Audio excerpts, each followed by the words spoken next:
तो नमस्कार। आज मैं आप लोग मिलवा रहा हूँ Bhojpuri superstar trending star Khesari Lal Yadav ji के मैनेजर विवेक सिंह जी से। देखिए इनकी तबीयत खराब है, लेकिन एक होटल में मैं गुजर रहा था तो इनका से मुलाकात हुई सुबह सुबह। तो हम जानना चाहें कभी भी काले के बड़ा नया नया मामला बा खेसारी लाल यादव के सुबह सुबह लाइव आके बोले हैं कि मुझे सुशांत सिंह राजपूत बनने पर मजबूर ना करे। इस पर आपका क्या रिएक्ट है? एक्चुअली वो इंटरव्यू भैया लाइव आए थे, मैंने देखा भी ना, मैं सो ही रहा था। भैया जनरली भैया लाइव आते हैं तो मुझे बता देते हैं कि मैं लाइव आने वाला हूँ। उन्होंने नहीं बताया, उनको पता था तबीयत खराब है तो शायद मुझे नहीं बताया उन्होंने। तो मुझे किसी ने बोला कि भैया लाइव है, मैंने देखा। मैं खुद बहुत अपसेट हो गया देखने के बाद, और अपसेट का मैं बहुत गुस्से में आया।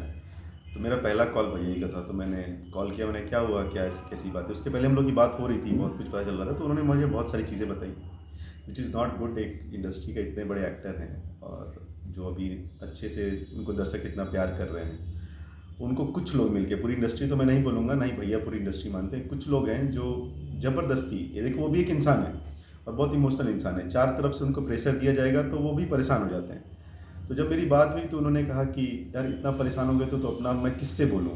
तो वो कुछ जो अपने होते हैं लोग उनके पास जाते हैं जब वो परेशान होते हैं। तो भैया के अपने उनके दर्शक हैं, उनके फ़ैन हैं। तो भैया लाइव आकर उनको अपने फ़ैन से ही उन्होंने बोला कि मुझे ऐसी ऐसी चीज़ें हो रही हैं और मुझे परेशान मत करो।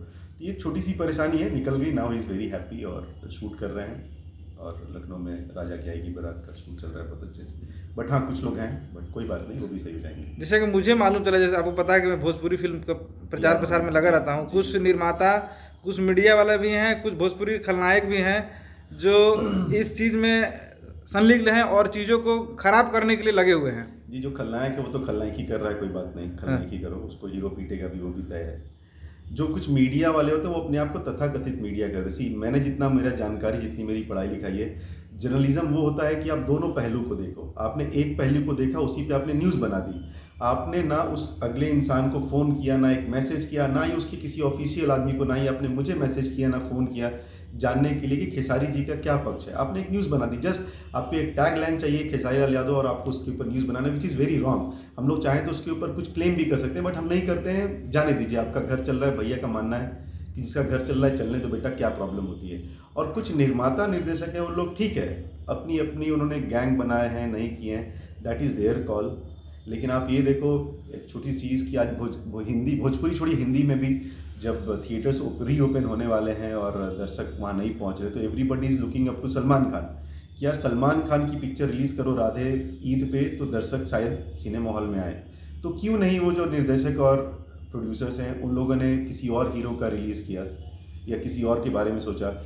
भैया के पिक्चर हमारे बहुत अच्छे जो यशी फिल्म्स के ओनर हैं अभय भैया ने उनकी पिक्चर को रिलीज़ किया, बिकॉज सबको पता है कि भैया की पिक्चर रिलीज़ करोगे दर्शक उनसे इतना प्यार करते हैं कि वो थिएटर्स में आएंगे।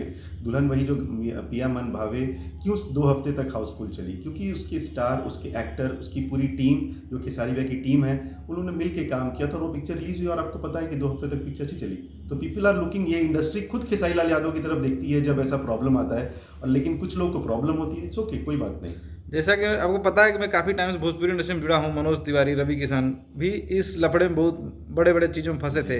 आज डेट में देखा जाए तो पवन सिंह, खेसारी लाल यादव और प्रदीप पांडे, चिंटू, तीनों में अगर देखा जाए तो तीनों 3 रूट में भाग रहे हैं। आपस में किसी के भाई वाला भाईचारा चीज़ें नहीं है। तो इस पर आप लोग कभी पहल किए हैं कि भोजपुरी इंडस्ट्री को एक साथ लेके चले?